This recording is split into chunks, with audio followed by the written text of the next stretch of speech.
Tihar jail के assistant superintendent और body building fame Deepak Sharma के साथ ठगी हुई है। बताया जा रहा है कि ठगिरों ने तिहाड़ जेल के असिस्टेंट सुपरिटेंडेंट से 51 लाख रुपए की ठगी की है। ठगी की इस वारदात के खिलाफ ईस्ट दिल्ली के मधु विहार थाने में मामला दर्ज करवाया गया है। आपको बता दें कि एक टीवी शो में उन्होंने हिस्सा लिया था जिसमें रौनक गुलिया भी पार्टिसिपेंट थे। दोनों के बीच बातचीत होने लगी। इसी बातचीत के दौरान रौनक गुलिया ने दीपक शर्मा को अपने पति के बिजनेस के बारे में बताया और पति के कंपनी में इन्वेस्टमेंट करने की बात कही। इसके एवज में कंपनी के ब्रांड एम्बेसडर और 15% मुनाफे का लालच दिया गया। 2 मार्च को यमुना विहार में 8 लाख रुपए कैश देने आरोपी ठग पति पत्नी आए थे। जब छानबीन की तो दीपक को ठगी का शिकार होने का पता चला।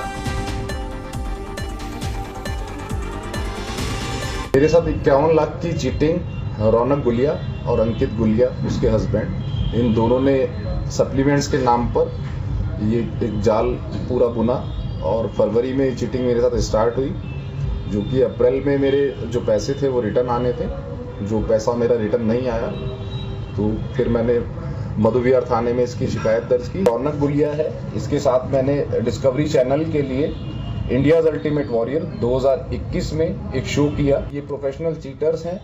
एक 5 करोड़ की ठगी का मामला साइबर रोहतक में इनके खिलाफ दर्ज है, जिसमें इनकी एंटीसिपेटरी रिजेक्ट है। कुछ कंप्लेंट्स ऐसी भी हैं जो अभी दर्ज नहीं हुई है, लेकिन बहुत जल्दी वो भी दर्ज होने वाली। तो इस वक्त राजकुमार भाटी मेरे साथ जुड़ चुके हैं। राजकुमार, थोड़ा बताइए ये पूरा मामला क्या है, किस तरीके से ठगी हुई है?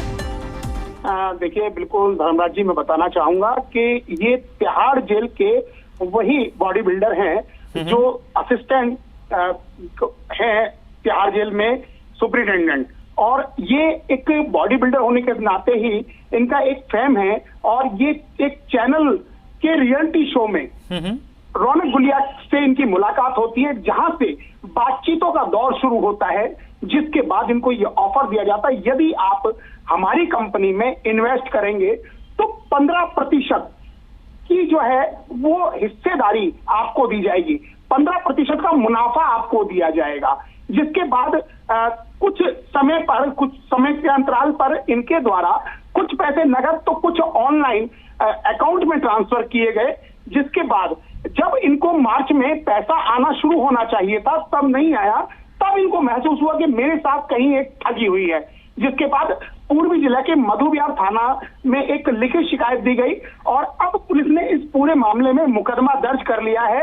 वहीं जिस तरह से पता चला है कि हरियाणा के कुछ इलाकों में भी इनके खिलाफ धोखाधड़ी के मामले दर्ज हैं, जिसमें रौनक गुलिया और उनके पति दोनों जो है वो फरार चल रहे हैं और कोर्ट ने उनकी जो एंटीसिपेटरी बेल है वो भी रिजेक्ट कर दी है। जी ठीक है।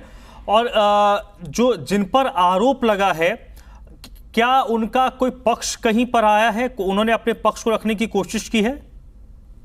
बिल्कुल, अभी तक इस तरह से उनकी जानकारी नहीं मिल पा रही है, क्योंकि जिस तरह से उनकी अग्रिम जमानत रिजेक्ट कर दी गई है, उसके बाद से वो लोग फरार हैं और अभी उनके विषय में कहीं पर पुलिस को किसी भी तरह की जानकारी नहीं है।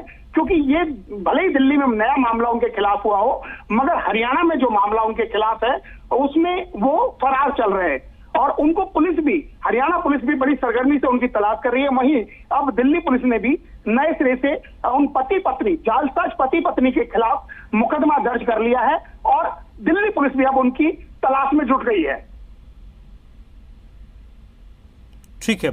और राजकुमार, इस पूरे प्रकरण के बारे में जो दीपक शर्मा हैं, असिस्टेंट सुपरिटेंडेंट हैं तिहाड़ के, उनको इतने देरी से आभास क्यों हुआ? क्योंकि एक तो जागरूक इंसान है, पढ़े लिखे हैं, उसके बाद वो कैसे इस ठगी का शिकार हो गए?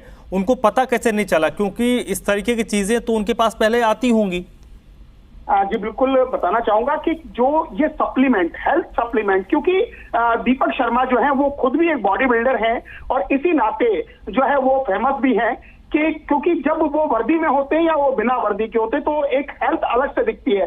तो उन्होंने खुद भी अपने कुछ प्रोडक्ट बनाने शुरू किए। मगर जब रौनक गुलिया से उनकी मुलाकात हुई तो रौनक गुलिया ने जब उनको सब्ज बाग दिखाए, एक बहुत अच्छी रकम कमाने के सब्ज बाग दिखाए, उसके बाद कहीं ना कहीं दीपक शर्मा उनके झांसे में आए और अपनी जीवन की जमा पूंजी से करीब 51 लाख रुपए उनको दे देते हैं। मगर कहा जाता है कि कुछ समय के बाद, करीब 8 से 10 महीने बाद रिटर्न आना शुरू होगा। जब रिटर्न समय के साथ नहीं पहुंचा तब उनको ये महसूस हुआ कि मेरे साथ कहीं ना कहीं ठगी हुई है। जी बहुत बहुत शुक्रिया राजकुमार आपका इस जानकारी के लिए।